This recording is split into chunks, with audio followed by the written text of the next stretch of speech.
வணக்கம் and welcome to நம் உலக சமையல். நம்ம சேனலை இது வரைக்கும் சப்ஸ்கிரைப் பண்ணாதவங்க ப்ளீஸ் இப்போ சப்ஸ்கிரைப் பண்ணிடுங்க. இன்றைக்கி வறுத்த மீன் கறி எப்படி செய்கிறதுன்னு செஞ்சு காட்ட போகிறேன்.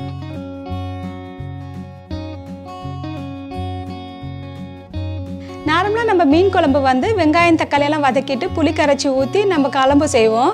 நானும் அதே மாதிரி ஒரு வீடியோவில் உங்களுக்கு மீன் குழம்பு செஞ்சு காட்டியிருக்கேன்.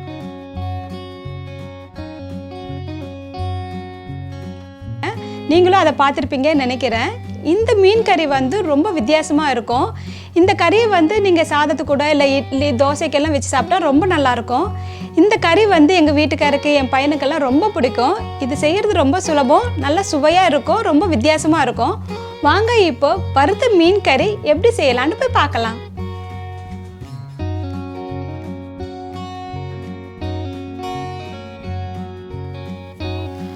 அரை கிலோ மீனை வந்து நல்லா க்ளீன் பண்ணிவிட்டு சின்ன சின்னதாக வெட்டி எடுத்துக்கோங்க. அதில் வந்து மஞ்சத்தூள் உப்பு எல்லாம் போட்டு நல்லா கழுவி எடுத்துக்கோங்க. நான் வந்து டிலாப்பியா ஃபிஷ் எடுத்திருக்கேன். போன்லெஸ்ஸு ஸ்கின்லெஸ் எடுத்து வச்சுருக்கேன். நானும் கழுவிட்டு வெட்டி வச்சுருக்கேன்.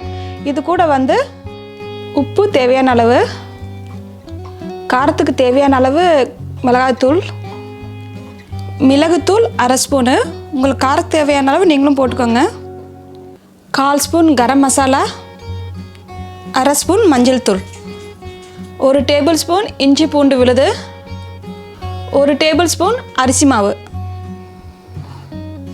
இதை வந்து நல்லா மிக்ஸ் பண்ணிக்கோங்க. ஃபிஷ்ஷில் எல்லா இடத்துலையும் படுற மாதிரி நல்லா மிக்ஸ் பண்ணி எடுத்துக்கோங்க. கொஞ்சோண்டு தண்ணி ஊற்றிக்கோங்க, ரொம்ப ஊற்ற வேண்டாம். ஒரு 2 டேபிள் ஸ்பூன் அளவுக்கு தண்ணி ஊற்றினா போதும். இதை நல்லா மிக்ஸ் பண்ணிக்கலாம். எல்லா மீன் துண்டுலேயும் நல்லா மசாலா வந்து இருக்கிற மாதிரி நல்லா கலக்கி எடுத்துக்கோங்க. இதை வந்து குறைஞ்சது ஒரு அரை மணி நேரம் வந்து அப்படியே ஊற வச்சிடலாம். நீங்கள் ரொம்ப நேரம் ஊற வைக்கிறீங்கன்னா 1 மணி நேரம் 2 மணி நேரம் ஊற வைக்கிறீங்கன்னா ஃப்ரிட்ஜில் எடுத்து வச்சுட்டுங்க.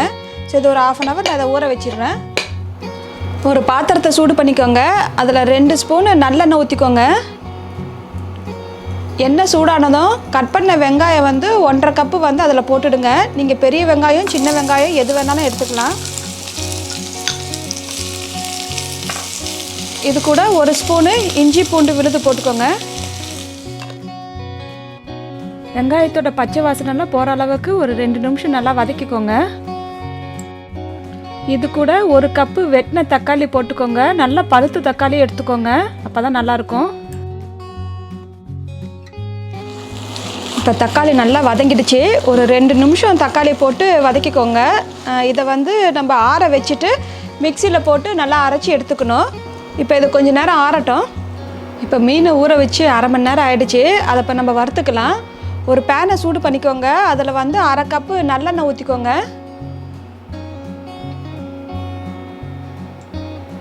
எண்ணெய் சூடானதும் நம்ம ஊற வச்சு இந்த மீனை வந்து இதில் போட்டு வறுத்துக்கலாம்.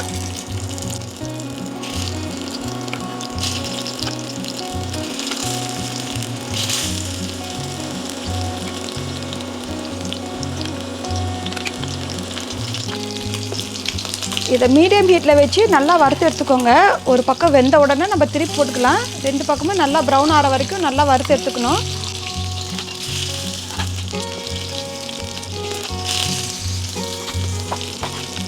ரெண்டு பக்கம் நல்லா ப்ரௌன் ஆகிற மாதிரி நல்லா வேக வச்சு எடுத்துக்கோங்க.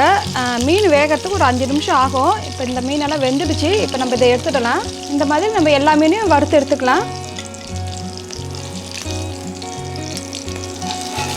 இப்போ எல்லா மீனும் வறுத்தாச்சு, நல்லா ப்ரௌனாக வறுத்து எடுத்தாச்சு.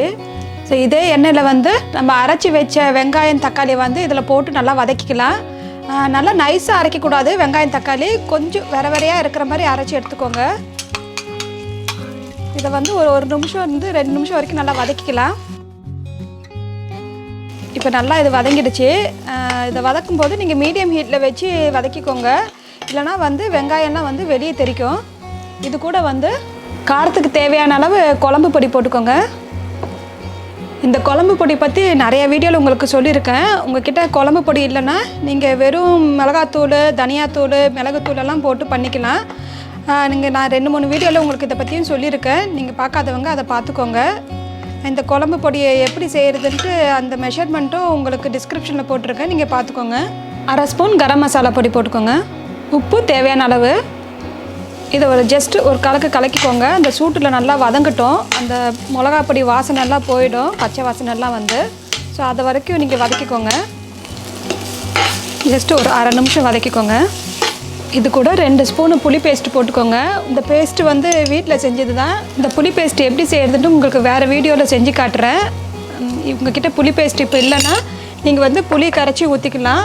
இந்த அளவுக்கு புளி எடுத்துக்கோங்க. இதை தண்ணியில் கரைச்சி இதில் ஊற்றிடுங்க. ஸோ இதை கொஞ்சம் நல்லா வதக்கிக்கலாம்.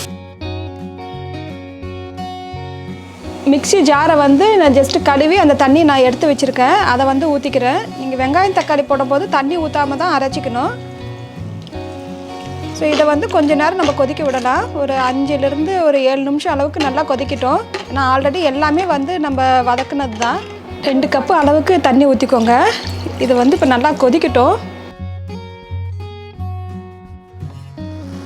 இப்போ 6-7 நிமிஷம் ஆகிடுச்சு. நல்லா குழம்பெல்லாம் காஞ்சிடுச்சு பாருங்கள். நல்லா எண்ணெயெல்லாம் நல்லா கொஞ்சம் மேலே பிரிஞ்சு வந்துடுச்சு. ஸோ இந்த ஸ்டேஜில் வந்து அரை ஸ்பூன் வெல்லம் போட்டுக்கோங்க. உங்களுக்கு வெல்லம் வந்து ஆப்ஷன் தான், உங்களுக்கு வேண்டான்னா இதை ஸ்கிப் பண்ணிக்கோங்க. இது கூட ஒரு 10 கருவேப்பிலை போட்டுக்கோங்க. கொத்தமல்லி ஒரு 1/4 கப்பு கட் பண்ணதை எடுத்து போட்டுக்கோங்க.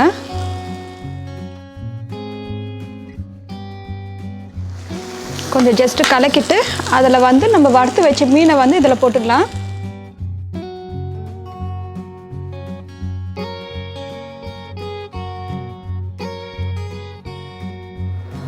மீனை போட்டுட்டு லைட்டாக மேலே மசாலாவை எடுத்து மேலே போட்டுங்க. ரொம்ப கலக்காதீங்க, எல்லாம் மீனெல்லாம் உடஞ்சிடும். இது இருக்கிற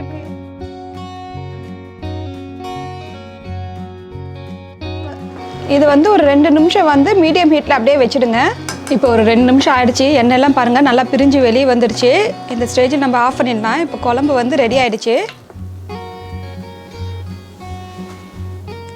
இதோ நம்ம பண்ண வறுத்த மீன் கறி ரெடி ஆகிடுச்சு.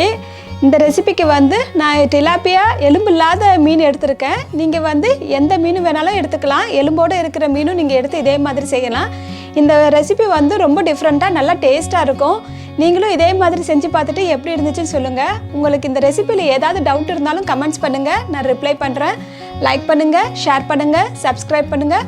பக்கத்தில் இருக்க பெல் பட்டனையும் ப்ரெஸ் பண்ணுங்கள். அப்போ தான் நான் போடுற வீடியோ எல்லாம் உங்களுக்கு நோட்டிஃபிகேஷனாக வரும். தேங்க்யூ.